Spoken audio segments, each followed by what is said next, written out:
차세대 카플레이 어떻게 생겼나? 이렇게 생겼습니다. 이게 장착되는 차는 내년 말부터 나온다고 합니다. EV9이 나오는 시기네. 이거 혹시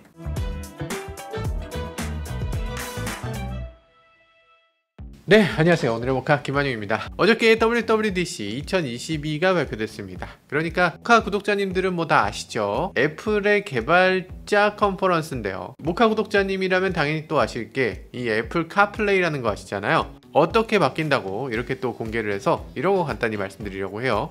카플레이 다 아시죠? 이 자동차에서 음악 듣거나 뭐 내비게이션 조작하거나 전화 오거나 전화 걸거나 뭐 문자 오고 문자 답하 뭐 등등등 다 할 수 있는 거예요. 굉장히 여러 가지 일들을 할 수가 있죠. 구글에서는 안드로이드 오토, 애플 쪽에서는 카플레이 이런 식으로 하죠. 그래서 카플레이 같은 경우에는 카플레이 전용 앱이 있어서 이걸 이용해서 다양한 자동차용 앱들을 작동시킬 수 있도록 하는 거죠. 애플 지도 같은 걸로 내비게이션 볼 수 있고요. 애플 지도 그따위 걸 어떻게 써요? 이런 분들 당연히 계실 것 같은데 애플 지도만 쓰는 건 아니고 뭐 T맵이나 카카오맵이나 이런 것도 카플레이용으로 만들어져서 자동차의 내비게이션 말고 T맵 내비게이션이나 카카오 내비게이션으로도 내비게이션을 할 수 있도록 이렇게 해주는 게 카플레이죠. 나는 삼성폰 쓰시는데요, 이런 분들은 안드로이드 오토 쓰시면 되고요. 어쨌든 이 안드로이드 오토하고 비교했을 때 더 많은 차들이 더 잘 지원하기 때문에 카플레이가 평이 더 좋죠. 저희 안드로이드 폰만 쓰시는 직원분이 한 분 계신데 아이폰을 하나 사셨죠?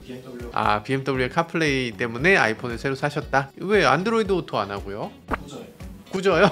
구조. 이 안드로이드 오토가 차종별로 괜찮은 차도 있긴 한데 근데 많은 차들에서 호환성이 좀 떨어지게 됩니다. 아무래도 이 기기를 만드는 회사들이 여럿이다 보니까 이 호환성 부분에서 제대로 매칭하기 좀 어려웠던 것 같기도 해요. 그런 문제들이 있어서 사실 안드로이드 오토하고 카플레이 진영에서는 그냥 카플레이가 압승하고 있는 그런 느낌이 있습니다. 물론 뭐 의견 다 다를 수 있겠지만, 그리고 아이폰 같은 경우에 제가 최초로 카플레이를 할 때 가서 봤어요. 그때 애플의 카플레이 개발 담당자하고 직접 얘기를 했습니다. 한 차에 타서, 페라리에 타서 옆자리에서 얘기를 해봤는데 왜 무선으로 안 되고 다 유선으로만 되는 거야? 무선이 더 좋지 않아? 그러니까 NO 하시더라고요. 아니 유선이 무조건 더 좋아 이렇게 얘기하시더라고요. 저는 뭐 유선이건 무선이건 크게 상관은 없는데, 근데 그렇게 말했던 애플이 이제는 무선으로 됩니다. 무선으로 되고, 일단 무선 충전 패드가 이제 있기 때문에 무선 충전 패드에 올려놓고 충전하면서도 이렇게 카플레이를 작동시킬 수 있고요. 그리고 무선으로 될 때 여러 가지 장점이 있는데, 무선으로 하면 일단 차에서 뭘 꽂아야 된다 이런 불편이 없고 그냥 주머니에 있는 상태에서 그냥 작동시킬 수 있다는 점에서, 차에 타기만 하면 음악이 그냥 바로 재생된다는 점에서 여기서 굉장히 편리하다고 할 수 있죠. 무선으로 될 때 또 이 블루투스는 음질 떨어진다 이래서 또 싫어하시는 분들 계신데, 카플레이는 또 괜찮다고도 하죠. 많은 분들이 모르시는 게 있어요. 많은 분들이 카플레이 하실 때 처음에 차 싱크할 때 블루투스로 싱크를 하잖아요. 그러니까 이거는 블루투스로 음악을 듣는 거겠지 라고 생각하실 텐데 그렇지 않고요. 처음에 싱크할 때만 블루투스를 쓰고 실제 데이터는 다 와이파이로 전송하게 되어 있습니다. 와이파이는 이 블루투스에 비해서 대역폭, 그러니까 시간당 보낼 수 있는 데이터량, 이게 훨씬 더 많아요. 블루투스는 전송 속도가 2Mbps/s로 돼 있어요. 근데 와이파이 같은 경우는 요즘 뭐 802.11g 이런 것들이 최대 54Mbps 되잖아요. 여기서 bps는 비트/세컨드가 아니고 바이트/세컨드예요. 그러니까 비트랑 바이트 차이는 아시죠? 비트 바이트 차이 아세요?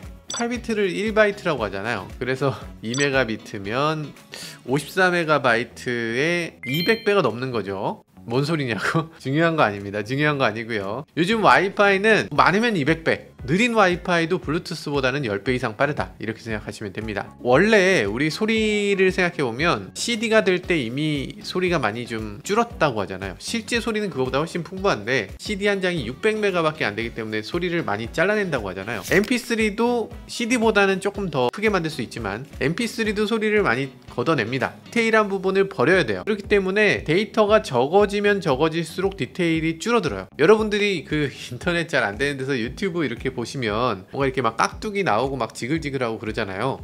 음악도 마찬가지입니다. 음악도 이 밴드위스가 좀 적은 곳에서 음악을 재생하려면 어쩔 수 없이 음질을 희생해야 돼. 그래서 블루투스 음질이 나쁘다는 얘기가 나오는 거고요. 이 카플레이는 블루투스가 아니라 와이파이를 쓰기 때문에 데이터량이 많아서 음질이 좋아질 수 있다라는 겁니다. 왜 좋아진다가 아니라 좋아질 수 있다냐면, 음질을 결정하는 게 데이터량만 있는 건 아니잖아요. 실제로 제 차도 그렇고 많은 차들이 카플레이를 연결하면 오히려 음질이 나빠집니다. 왜냐면 이 블루투스를 했을 때 노하우가 되게 많아요. 많은 메이커들이 블루투스로 하면서 음질을 향상시킬 수 있는 그런 DSP를 잘 만들어서 그걸 거치게 하는데, 이 카플레이에서는 그 DSP를 거치지 않고 다른 경로로 나오기 때문에 소리가 좀 오히려 나빠지는 경우도 있는데요. 쓸데없는 얘기가 너무 길죠? 이 얘기 그만하고요. 이번에 카플레이가 업그레이드 된다는 얘기입니다. 어떻게 변화되는지 이 영상을 보면 기가 막힙니다. 현대기아차도 완전히 바뀌게 되는지 한번 보시죠.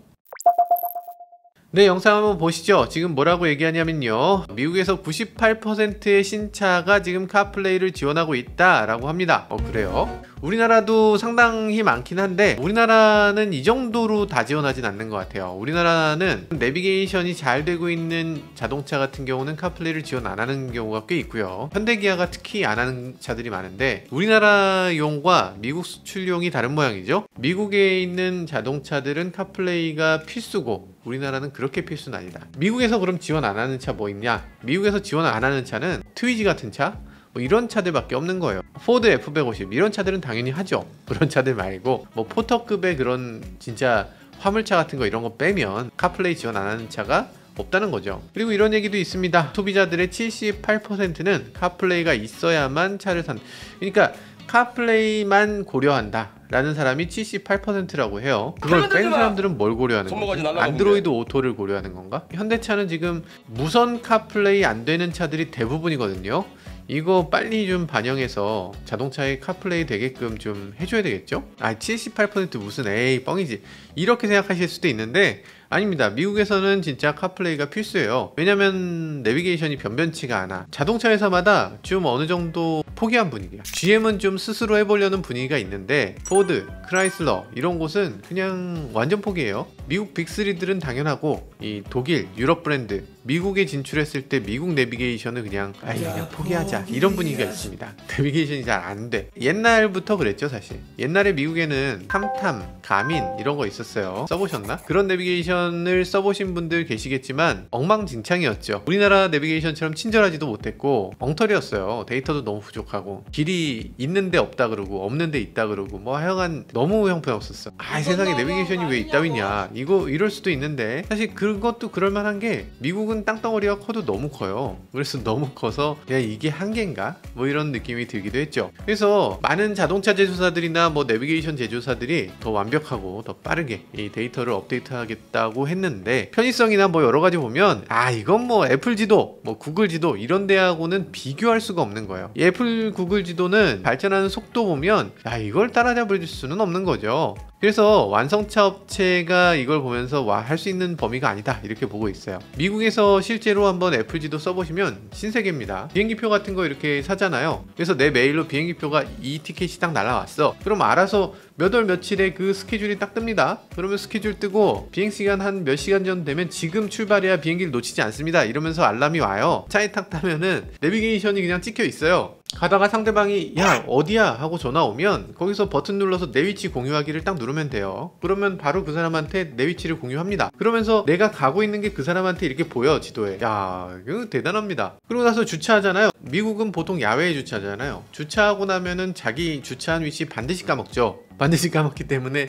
주차한 위치를 딱 찍어줍니다. 그래서 지도에서 딱 보면 그냥 내 차 주차한 곳 여기 딱 찍혀 있어요. 미국에서는 카플레이하고 아이폰 써보면 엄청 편해요. 그냥 자동차 회사가 이걸 보면 그냥 포기하게 됩니다. 이걸 이길 수가 없어. 그러니까 자동차 회사들이 여러 가지 기능들을 개발해야 되잖아요. 자동차 자체도 이제 전기차로 개발해야 되고 거기에 뭐 여러 가지 인터페이스도 개발해야 되고 등등등. 거기에 내비게이션 부분은 그냥 개발을 안 하고 그냥 애플이나 구글이 해라 이렇게 그냥 맡겨버린 겁니다. 애플, 구글 없으면은 이 차 못 만드는 거예요? 아니 그게 말이 되냐? 내 가장 중요한 부분을 다른 회사한테 맡긴다는 게 말이 되나? 라고 할 수 있는데 그게 그렇게 생각할 일이 아니죠. 그게 오히려 맞는 방법일 수 있어요. 자동차 제조사에서 굳이 그걸 다 스스로 만들 필요가 없어요. 잘하는 메이커들이, 정말 이거는 사용자가 직접 경험하는 부분이고 인터페이스적인 부분이고 이 폰을 들고 나가서 그걸 또 활용하고 그걸 또 가지고 들어와서 해야 되는 이런 부분이기 때문에 이걸 연동하는 게 어느 정도 한계가 있습니다. 차가 그냥 이걸 오픈해 줄 필요가 있는 것 같아요. 어쨌든 그래서 미국 운전자들 대부분이 이 내비게이션을 쓰기 위해서만도 카플레이, 안드로이드 오토를 써야 되고요. 우리나라 우리나라는 뭐 당연히 애플 지도는 쓰지 않지만 티맵, 카카오맵 쓰기 위해서 이런 거 많이 쓰는 것 같습니다. 예전 수입차 같으면 다 거치대를 이렇게 붙였는데 최근 들어서는 거치대 없이 그냥 안드로이드 오토만 가지고서 이렇게 사용하는 거, 이래서 꽤 편하게 사용하는 분들이 계신 거죠. 다음으로 보면 인터페이스 얘기를 하고 있는데요. 요건 얘기를 좀 해야 되겠다. 제네시스의 인터페이스 화면을 보면 센터 디스플레이 인터페이스가 이렇게 생겼어요. 아이콘들이 이런 식으로 나오죠. 현대기아 아이콘들 요래요. 요거 보면 여기 뭐가 뭔지 알 수 있을까? 카플레이 인터페이스는 이렇죠. 조금 깬다고? 야, 너무 화려하지 않나? 뭐 이런 얘기를 할 수 있죠. 적어도 이제 아이폰에서 쓰던 그 인터페이스 그대로니까, 그 아이콘이 그대로 써 있으니까 요거는 지도지, 요거는 유튜브지, 뭐 이런 식으로 직관적으로 알 수 있긴 합니다. 그리고 또 인터페이스에 대해서 얘기하는데요. 문제는 처음에 카플레이가 나왔을 때하고 지금 상황이 많이 바뀌었다는 거죠. 처음 카플레이 나왔을 때 한 5년 전인데 그때는 디스플레이가 작게는 4.3인치, 커도 한 7인치였는데 그때에 비해서 화면 크기도 커지고 화면 개수도 늘어났다는 거예요. 요즘은 뭐 12.3인치, 25인치? 야, 난리도 아니죠. 거기다가 디스플레이가 센터에만 있는 것도 아니고 센터 위에도 있고 아래도 있고 계기판에도 있고 HUD도 있고 N스크린이라고 하잖아요. 이 차 안에 스크린이 뭐 수없이 있는 거죠. 뒷좌석에도 있고. 이런 것에 맞는 화면 레이아웃이 필요하다라는 겁니다. 길었다. 진짜 본론으로 들어가서요. 차세대 카플레이 어떻게 생겼나? 이렇게 생겼습니다. 뭐 정신이 없네요. 네, 속도계가 이렇게 변한다는 거예요. 컬러풀하게 막 바뀌고 이 인터페이스에서 다양한 것들을 보여주고 위젯을 올려서 거기다가 이것저것을 플레이할 수 있게 해주고 음악을 보여주고 내비게이션 보여주고 뭐 시계 보여주고 이게 된다는 겁니다. 그리고 트립 컴퓨터, 뭐 일정표, 날씨 이런 것들 다 나온다고 하고요. 애플 홈하고 연동돼서 집에 있는 홈킷에 있는 홈킷 제품들을 다 작동시킬 수 있다는 거죠. 뭐 예를 들어서 지금 게러지 문을 열고 닫고 불을 켜고 끄고 뭐 공조장치, 에어컨 히터 갖다 켜고 끄고 오디오 작동시키고 이 내 집에 있는 것들을 다 차 안에서 할 수 있다, 이런 얘기고요. 그리고 그런 것들은 뭐 당연할까? 아무튼 그런 것들은 그렇다 치는데 차 안에 있는 그 자동차만이 하는 거, 이 폰으로는 도저히 할 수 없는 것들을 이제 한다는 거죠. 열선 시트 되고요, 온도 조절 되고요, 라디오라든지 이런 것들 다 됩니다. 열선 핸들이나 뭐 이런 것들 다 되네요. 에어컨 같은 거 다 되고 이런 것들 다 아이폰 카플레이에서 되는 겁니다. 이게 묘하죠. 이건 굉장히 좀 중요한 얘기예요. 이렇게 되면 여러 가지 편리한 점이 있겠죠. 아이폰은 철저하게 개인화된 장비잖아요. 저 같으면 이제 열선은 안 켜고 통풍 시트를 켜는 편인데 저희 아내는 또 제 차를 같이 타지만 열선을 좋아하거든요. 아이폰을 들고서 차에 타서 이런 것들을 조작하는 게 아니라 아이폰 중에 이 아이폰을 가지고 탄 사람이 타면 온도를 좀 따뜻한 걸 좋아하더라, 아니면 뭐 열선 켜는 걸 좋아하더라, 이걸 가지고 온 사람은 통풍 시트가 나오면 좋아하더라, 음악은 뭐 트와이스 좋아하더라, 뭐 이런 게 된다는 거죠. 그리고 이 양반은 차에 타면 어린이집을 가더라, 이 사람은 차에 타면 회사를 그렇게 가더라, 이런 게 된다는 거예요. 그리고 굉장히 많은 것들이 나오고 있어요. 출력도 계기판에 나오는데 이런 것들도 재밌죠. 제로백을 보여준다거나 서킷에서 어떤 식으로 운행하는지 보여준다거나 안전운전을 어떻게 한다거나 이런 것들도 보여줄 수 있을 것 같아요. 차에다가 나중에는 이런 것들을 오히려 거꾸로 피드백을 먹여줄 수도 있겠죠. 차의 출력을 50%만 나오게 해주세요 라든가. 전체적으로 레이아웃을 보여주네요. 레이아웃을 보면요, 운전석 계기판, 센터 디스플레이가 하나의 디스플레이로 연결돼 있어요. 멋있는데? 이게 된다 그러면 멋있는 것 같아요. 아래쪽에 센터 디스플레이가 이렇게 밑에 있는데요, 이 디스플레이는 자동차에 있던 수많은 버튼들을 이렇게 대신하는 거죠. 그래서 이제 공조장치라든지 이런 것들을 물리 버튼으로 하는 게 아니라 이 터치로 전부 다 하게 돼 있다 라는 거고요. 어떤 면에서는 테슬라 같기도 하고, 요즘 들어서 S클래스나 C클래스도 아래쪽에 디스플레이에서 이런 버튼들을 작동하게 하는데 그 역할들을 대신하는 그런 기능이라고 보여집니다. 그러니까 아래쪽의 디스플레이는 주로 입력의 역할, 입력과 살짝 출력의 역할을 하는 거고요.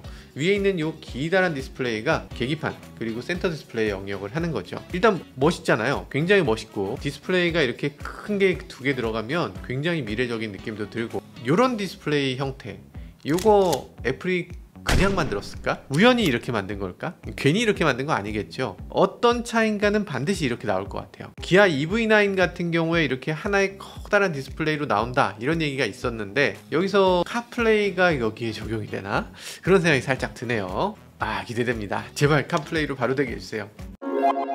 아우 근데 다음에는 어떤 회사가 협업을 하고 있다 이런 내용을 보여주고 있는데 요거 좀 섭섭한 게 있어요. 현대기아가 없습니다. 아 아쉽네. 여기 보면 벤츠, 아우디, 뭐 포르쉐 있고요, 볼보, 폴스타 있고요, 르노 있다. 르노. 야 르노가 있네요. 르노 코리아가 해주나요? 기대됩니다. 어쨌든 어떤 차가 먼저 장착될지 애플 입장에서는 공개하지 않았죠. 당연히 공개 안 하겠지. 이게 장착되는 차는 내년 말부터 나온다고 합니다. 오 아무리 봐도 딱 EV9이 나오는 시기네. 이거 혹시 기대되네요. 이게 공개된 게 지금 자동차 행사도 아니고 애플의 신제품 행사도 아니죠. WWDC에서 공개한 겁니다. WWDC라는 건 뭐예요? 디벨로퍼 컨퍼런스잖아요. 이 얘기는 뭐냐? 카플레이에 맞춰서 너네가 개발을 해라 이런 얘기예요. 그러니까 개발자들한테 이코시스템, 그러니까 생태계를 공개를 한 거죠. 이런 생태계를 우리가 만들었고 여기다가 너희가 소프트웨어를 만들어서 얹으면 그걸 유료로도 판매할 수 있고 그걸 가지고서 자동차 회사에 직접 납품할 수도 있고 아니면 자동차 회사 너네들이 카플레이를 이용해서 앱을 만들어 이런 식으로 이 카플레이용 개발 툴을 공개하는 겁니다.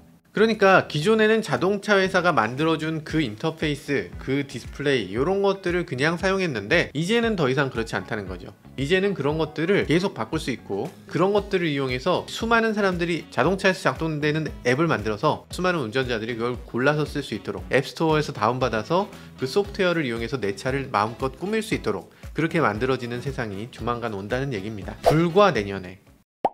네, 이 카플레이에 대해서 굉장히 중요하게 얘기하는 거, 이거 시사점이 있습니다. 자동차 제조사들의 상당수가 이 내비게이션을 애플이나 구글에 떠넘겨버린 것처럼 마찬가지로 이 자동차에서 작동돼야 되는 여러가지 인터페이스들, HVAC, 그러니까 공조장치, 온도 조절 이런 것들을 비롯해서 AVN, 그러니까 오디오, 비디오, 내비게이션 이 모든 것들을 다 애플이나 구글에 떠넘길 수 있게 된 거죠. 굳이 자동차 회사들이 자동차 만들기도 요즘 급급한데 애플이나 구글이 할 수 있는 만큼 그만큼의 소프트웨어 개발자들을 또 영입을 해서 그만큼의 퍼포먼스의 인터페이스를 또 만들어내고 그리고 또 그걸 또 생태계를 만들어서 통합시키고 이런 것까지 고민할 일이 없습니다. 이렇게 안 해도 될 것 같아요. 지금은 그냥 에어컨 켠다 끈다 위로 바람 나오게 한다 아래로 나오게 한다 뭐 음악 튼다 이런 그냥 하나하나의 그냥 작동이라고 하면 이것들이 아이폰이나 안드로이드 폰으로 완전히 전환하게 되면 거기선 수많은 조합들이 나올 수 있을 거예요. 예를 들면은 로맨틱한 영화를 보다가 로맨틱한 영화에선 훈훈한 바람이 이쯤에서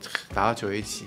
야 이게 모닥불이 이렇게 펼쳐질 땐 훈훈한 바람이 나와줘야 되는 거지 라든가 멸선 시트가 같이 돼서 이제 후끈한 분위기를 라든가 아니면 공포 영화를 보고 있는데 갑자기 찬바람이 쌩 불게 한다든가 이런 것들 될 수 있겠죠. 졸음운전을 하고 있으면 CD가 갑자기 나와서 저기 졸음운전 하시는 것 같은데 농담 하나 해드릴까요? 라든가 아니면 여자친구한테 전화해서 야 네 남자친구가 지금 졸고 있어 이렇게 해준다거나 아이디어는 정말 다양하겠죠. 심지어는 여기서 조금 더 나가면 이 자율주행이나 인공지능 관련된 것들도 애플 솔루션을 쓰게 될 수도 있을 거라는 생각이 듭니다. 지금 보면 대부분 자동차가 가진 프로세서가 이 스마트폰 하나가 가진 프로세서에 비해서 턱없이 부족해요. 근데 스마트폰의 프로세싱 파워를 자동차가 일부를 가져다 쓸 수 있다면 그래서 스마트폰 자체도 퍼포먼스가 더 높아져서 업그레이드가 되고 그리고 자동차 자율주행하고 그런 것들이 조합된다면 그러면 이 스마트폰도 획기적인 발전이 이 자율주행에서도 획기적인 발전이 동시에 일어나지 않을까 이런 생각이 들기도 합니다. 이런 게 결국에 그동안 소문만 무성했던 애플카가 가는 길이 아닌가 싶습니다.